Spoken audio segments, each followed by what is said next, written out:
The chalk screeched across the board as the teacher wrote an equation that belonged in a university lecture hall, not a 10th grade classroom. Some students laughed, others smirked. And at the center of the room sat Darius Carter, silent, shoulders square, eyes steady. The teacher's voice dripped with mock encouragement when he called Darius to the board. Everyone knew it was a setup, a cruel spectacle, the kind meant to remind him of his place. Yet when Darius stood and walked forward, something shifted.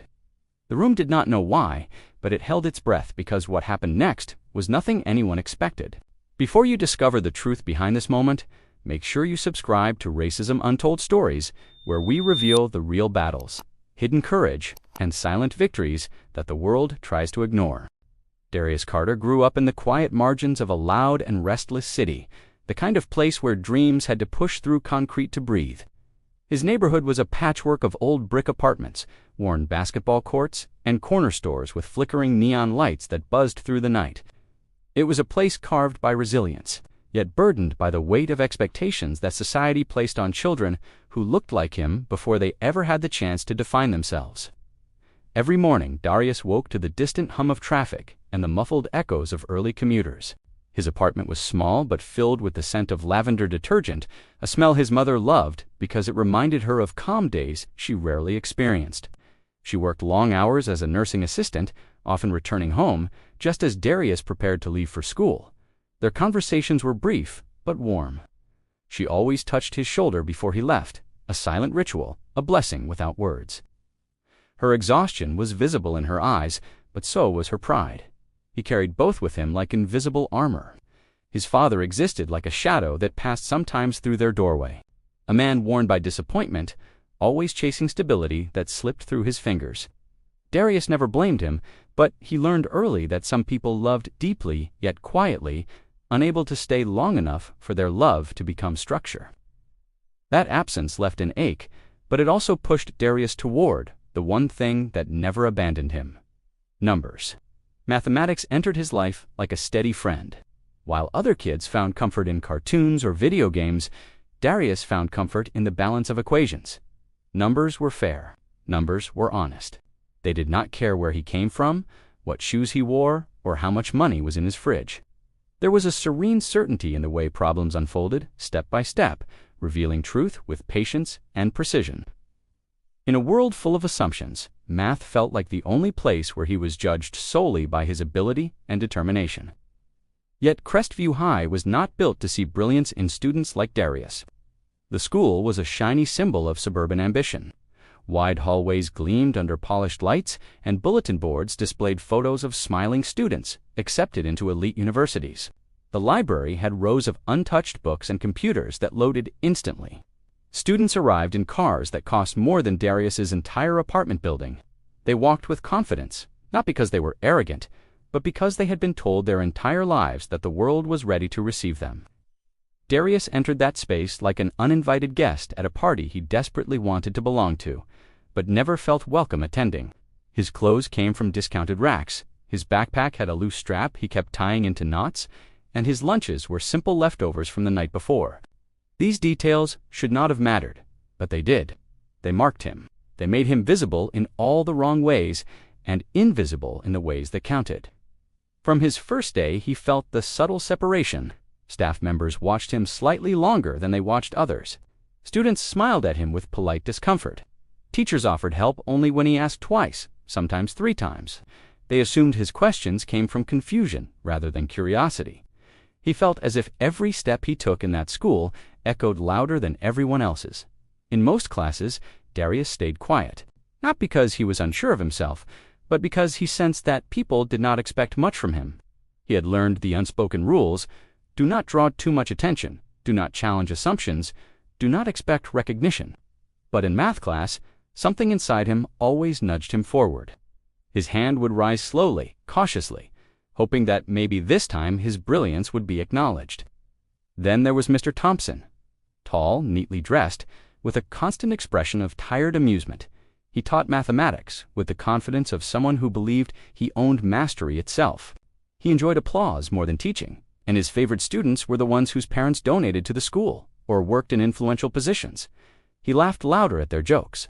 He He spent extra time helping them prepare for competitions. He praised their efforts even when they barely tried. When Mr. Thompson looked at Darius, his gaze carried an unspoken bias. It was not loud or dramatic. It existed in the way he skipped over Darius when calling on volunteers. It was in the faint widening of his eyes whenever Darius solved something correctly. It was in his careless assumption that Darius needed simplified explanations, as if he needed the material watered down before he could drink it. None of these acts were obvious enough to be called out, but they accumulated like stones in Darius's chest. Despite this, Darius worked harder than anyone else. After school, while others went to sports practice or hung out at coffee shops, he walked to the public library, a small but welcoming place with warm lights and quiet corners. He sat at the same table every day, his notebook open, his pencil dancing across the page as he practiced problem after problem. The librarian, an older woman with kind eyes, occasionally brought him snacks without a word. She saw what the teacher did not. Ambition grew inside him like a slow-burning fire. He wanted to be an engineer one day, maybe work for a company that designed bridges or spacecraft. He wanted to build things that lasted longer than assumptions. He wanted to prove to himself that he was capable of rising above the limits placed around him. But the moment that would transform his life began subtly. It started with a school board member planning to visit classrooms, someone important, someone whose opinion mattered. Mr. Thompson grew animated and nervous at the same time. He wanted to impress her. He wanted to show that his class was intellectually rigorous, that he fostered excellence, that he deserved recognition, and maybe even promotion. He rehearsed his jokes. He planned a surprise challenge. He wanted something dramatic, something impressive, something that would make his wealthier students shine under pressure. And then he saw Darius sitting quietly in the back row, a target, a spectacle waiting to happen, an opportunity to demonstrate difficulty by choosing someone he believed would fail. The seed of injustice sprouted the moment Mr. Thompson decided Darius would be the perfect student to place in the spotlight for his performance. A brilliant mind was about to be weaponized as a prop. The room had no idea how wrong that decision would prove to be, and neither did the man who made it. The week before the incident unfolded like a quiet storm building its force. It began with small moments, subtle interactions, and shifting undercurrents that only someone who had lived his entire life navigating bias could feel. Darius sensed the tension, not in what was said, but in what lingered unspoken between the lines of classroom expectations and the social hierarchy that governed Crestview High with an invisible hand. Monday started with a review session that felt strangely selective. Mr. Thompson circled the room, offering guidance to students who already understood the material while skipping past those who needed his attention the most. His focus drifted naturally toward the students he admired, the ones he believed were destined for greatness. They were confident, wealthy, and loudly self-assured. Their laughter filled the classroom, a sound that drowned out quieter students like Darius. When Darius raised his hand to ask about a specific equation, Mr. Thompson glanced at him but pretended not to notice. By the time he acknowledged him, the class had moved on. Darius muttered a quiet apology, even though he had done nothing wrong. He lowered his hand slowly, feeling the familiar sting of invisibility. Tuesday brought group work. Students gathered in clusters, forming circles of comfort and familiarity. No one invited Darius. They assumed he would slow them down. They assumed he would misunderstand the challenge. They assumed he needed help rather than offered insight. A few kind students smiled at him, but the smile held distance, not warmth. It was the type of smile people give when they want to appear polite without making space for you. He ended up working alone at a desk near the window. Outside, the wind rustled tree branches, scattering brown leaves across the courtyard. He solved the problems faster than the groups around him, but no one noticed. He kept his head down, pencil moving steadily, refusing to let their assumptions become his truth. On Wednesday, the library became his sanctuary again. He arrived immediately after school with a backpack heavy enough to tug on his shoulders. The librarian greeted him with a soft nod. She recognized the quiet determination in him, the kind often found in students who pushed themselves beyond exhaustion because they believed that hard work could outshine injustice. He selected several textbooks from the upper shelves, books meant for college students, not sophomores. He flipped through the pages with a mixture of eagerness and reverence. The deeper he went into advanced mathematics, the more the outside world felt distant and small. He understood concepts that most people his age had never encountered, not because he was gifted by chance, but because he was relentless. Hours passed. The sky darkened. The library emptied. Only the warm overhead lights remained, casting soft reflections on the polished tables. The librarian placed a granola bar beside him without interrupting his focus. He paused long enough to whisper a thank you, then returned to his work. Every new problem was another step forward, another quiet rebellion against the low expectations placed upon him. But while he sharpened his mind, another force sharpened against him. Mr. Thompson spent Wednesday evening preparing for the board members' visit.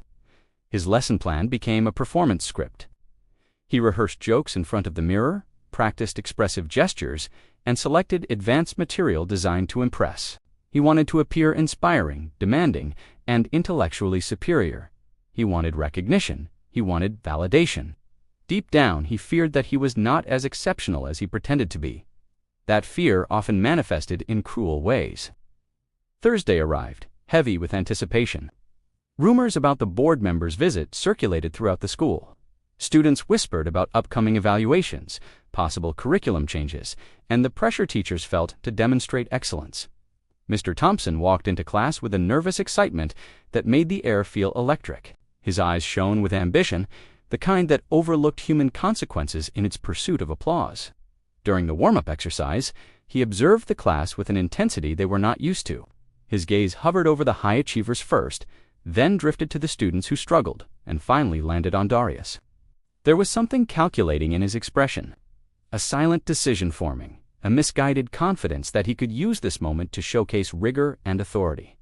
Darius felt uneasy. He felt watched. He felt targeted in a way that chilled him, although he could not yet articulate why. Halfway through the lesson, the board member entered the room. She was dressed in a tailored suit, carrying a leather folder, her demeanor calm yet authoritative. Every student sat taller. Mr. Thompson straightened his tie. The energy in the room shifted into one of strained politeness and forced engagement. He greeted her with exaggerated enthusiasm and launched into a mini-lecture designed to impress. He highlighted the school's academic achievements, the competitive nature of his classroom, and the exceptional students he was proud to teach. His voice carried the smoothness of someone accustomed to pleasing people in power. Then he executed his plan. He turned to the board and began writing an equation. Not a typical high school problem, not even a challenging one. It was something far beyond the curriculum, something intentionally confusing, filled with layered functions and complex variables. He wrote quickly, his strokes sharp and dramatic, glancing at the board member after each line to gauge her reaction. When he finished, he stepped back proudly. "It is always exciting to see which of my students can rise to a challenge like this," he said with polished confidence. "We have some brilliant minds here." He scanned the room. Students avoided his gaze. They knew the pattern. They knew he was about to choose someone to put on display. Most believed he would pick one of the top performers, the students he praised endlessly, but his eyes lingered on the quiet boy in the back, on the student whose brilliance he had never acknowledged, on the student he assumed would struggle publicly. Several students exchanged uneasy glances. They understood the unfairness, but no one had the courage to speak. The board member remained unaware of the tension beneath the surface.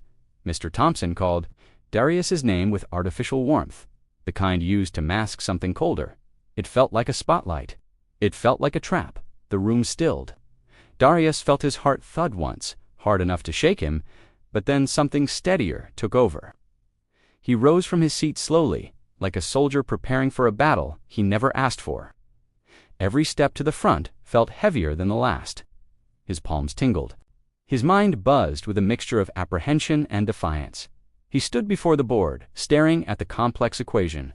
The chalk lay on the tray, thin, dusty, fragile. He knew the teacher expected him to fail. He felt the weight of assumptions pressing against his spine. But he also felt something deeper, something older, something earned. He had faced bigger challenges than a public humiliation disguised as a math problem. The classroom held its breath as he lifted the chalk, and in that moment, the rising storm found its eye. The chalk felt colder than Darius expected, almost metallic in its stillness. It rested lightly between his fingers, but it carried the weight of every assumption, every dismissal, every quiet moment when someone decided that he belonged at the bottom of an invisible hierarchy. The room seemed to exhale as he touched it, as if the walls themselves waited for the next move. He faced the board, but he felt the eyes behind him, hundreds of silent judgments pressing against his back. The equation towered in front of him. It stretched across the board with an intimidating complexity that seemed designed not to be solved, but to overwhelm. Nested parentheses, coiled like vines, exponential functions climbed above fractions, and variables intertwined in a chaotic dance. It was not a problem meant to teach or inspire. It was a test crafted for spectacle. A trap. Mr. Thompson stepped aside and folded his arms, wearing a smile that did not reach his eyes. He expected hesitation. He expected confusion.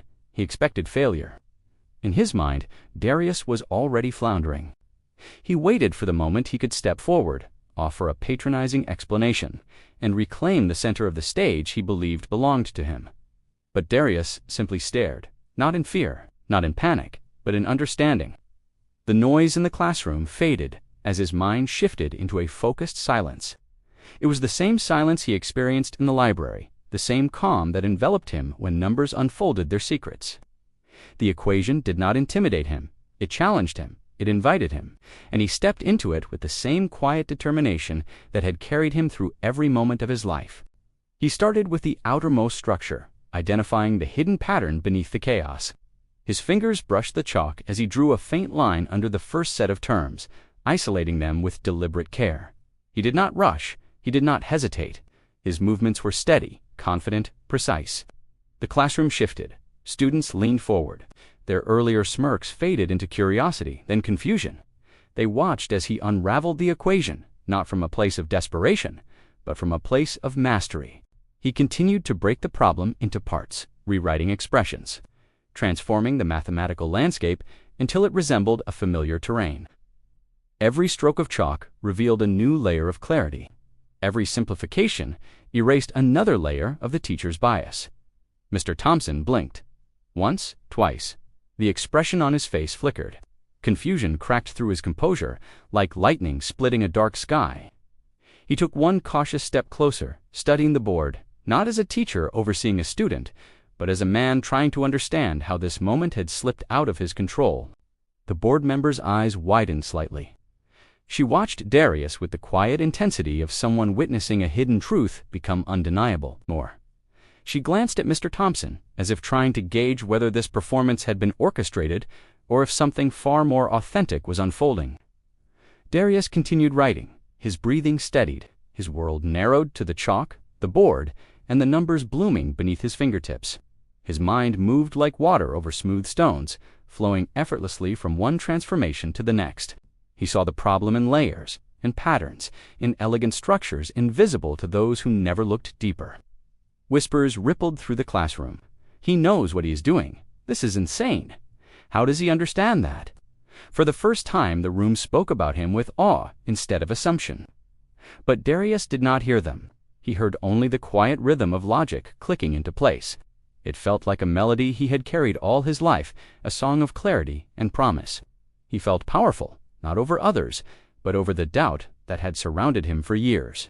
Every line he wrote told a story of perseverance, of nights spent hunched over library tables, of dreams no one had taken seriously.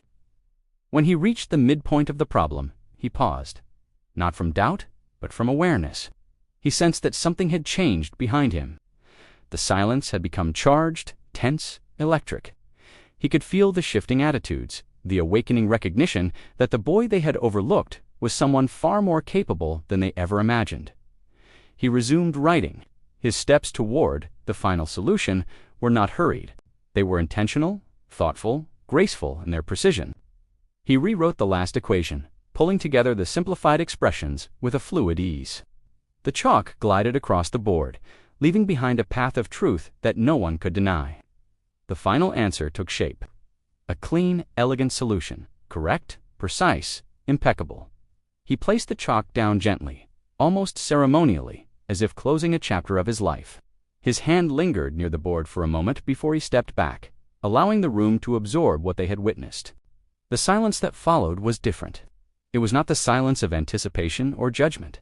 It was the silence of revelation. It was awe. It was disbelief. It was respect.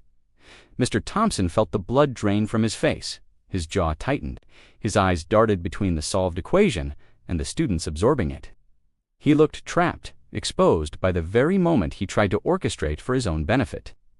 His attempt to humiliate a student had transformed into a demonstration of brilliance that eclipsed his own authority. The board member stepped forward slowly, her eyes fixed on the board. She traced the steps with her gaze, nodding subtly as she verified each part. Her silence was not uncertainty. It was admiration. It was recognition. It was a shift in perception, so strong that she could not conceal it. When she finally looked at Darius, her expression held respect. True respect, not polite respect, not superficial acknowledgement, but genuine recognition of skill, intelligence, and potential. The class erupted in chatter, but the sound reached Darius like a distant echo. He felt grounded in a way he had never felt before. He felt dull. He felt seen. He did not smile. He did not gloat. He simply stood there, breathing deeply, letting the truth settle across the room like sunlight breaking through a storm. Mr. Thompson opened his mouth to speak, but no words emerged. His authority had evaporated. His assumptions had crumbled. His arrogance had been shattered by the very student he underestimated. That moment marked the turning point not only in the class, but in the narrative of Darius's life. Because sometimes the most powerful victories are the ones won without shouting, without confrontation, without rage. Sometimes the truth speaks loudest when it writes itself across a board for everyone to see. And in that classroom, bathed in the pale glow of fluorescent lights, the truth had never been clearer. Darius Carter was not the boy they assumed he was. He was far more. The classroom did not return to normal after the equation was solved. It could not. Something fundamental had shifted in the air, in the way eyes moved, in the way silence lingered. The world inside that room felt different, as if a veil had been torn away to reveal the quiet truth that had been waiting beneath it. And at the center of it all stood Darius, still facing the board, still letting the weight of the moment settle across his shoulders. He stepped away slowly, not in triumph, but in a calm acceptance of what had just unfolded. He walked back to his desk with steady movements, feeling the eyes of his classmates follow him. Some looked stunned, some looked ashamed, some looked newly aware. The room buzzed with unspoken realizations, but none of it altered how Darius carried himself. His posture remained grounded, quiet, and self-assured. He sat down and folded his hands on the desk. He did not need applause. He did not need validation. The truth had spoken for him, written in chalk across the board for everyone to witness. The moment had become larger than him, larger than the classroom, larger than the prejudice that had tried to shape his future. Mr. Thompson stood frozen for a long moment, his pride collapsing in a silent avalanche. His face carried the unmistakable expression of a man who had been confronted with a truth he wished did not exist. He looked at the board again, then at Darius, and the discomfort in his eyes revealed more than any words could. The board member cleared her throat softly. The sound was almost delicate, but it carried authority. She stepped toward the front of the room, her expression filled with thoughtfulness and something deeper, something respectful.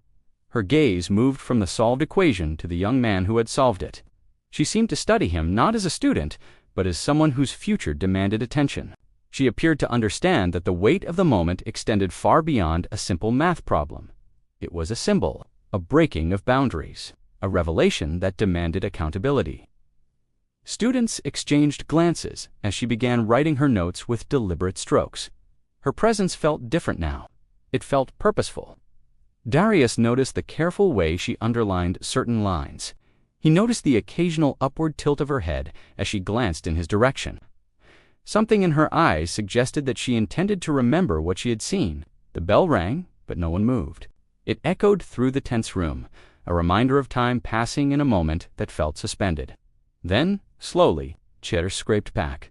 Backpacks were zipped. Students rose and walked past Darius with glances that carried 100 different emotions. Some nodded, some looked away. One or two paused near his desk before moving on without saying anything, their silence filled with new understanding. Darius gathered his things with the same calm he carried into every part of his life. He did not rush. He did not shrink. He simply rose and stepped forward, letting the noise of the hallway wash over him like a tide he could not drown in anymore. Outside the classroom, he exhaled. The air felt different, lighter. He did not know what would happen next, but he sensed that something had begun, something important, something that could not be undone.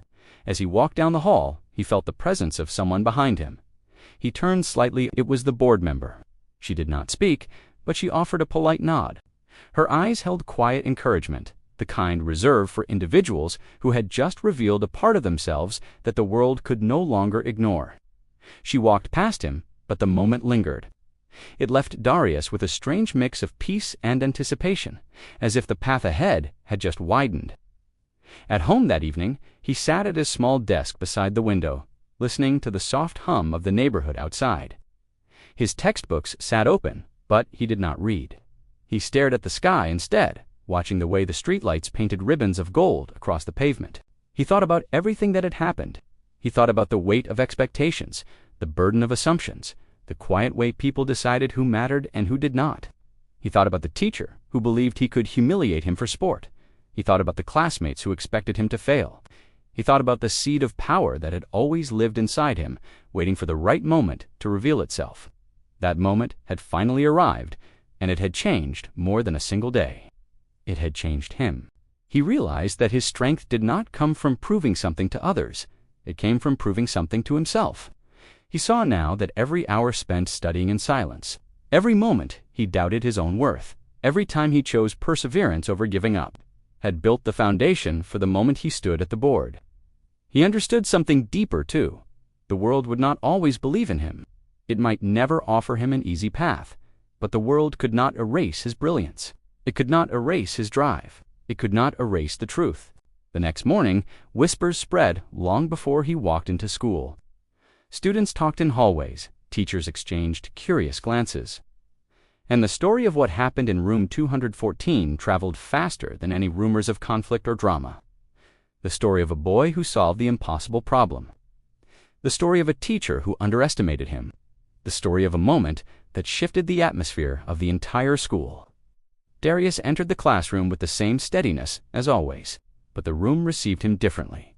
The glances he met carried new weight, a new awareness. Some were supportive, some were wary, but none carried the dismissiveness that once followed him like a shadow.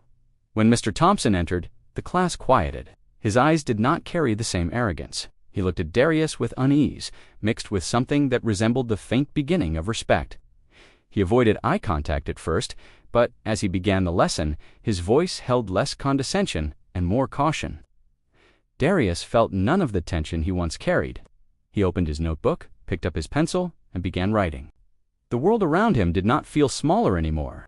It felt larger, more open, as if invisible walls had quietly cracked. He did not need to change who he was. He only needed the world to finally see him clearly. He had shown them the truth. Now it was their turn to decide what to do with it, because sometimes the most powerful transformations begin in silence. Sometimes the ones who are doubted the most are the ones who rise the highest. And sometimes the moment a single student steps forward becomes the moment an entire system must confront itself. The impact of that day would not fade. It would echo in the minds of those who witnessed it. It would challenge the assumptions they carried. It would remind them that brilliance does not ask permission to exist. It simply demands to be seen. If this story moved you, then join our mission. Subscribe to Racism Untold Stories, where voices like Darius remind the world that every unseen struggle deserves to be heard. Your support helps these stories rise.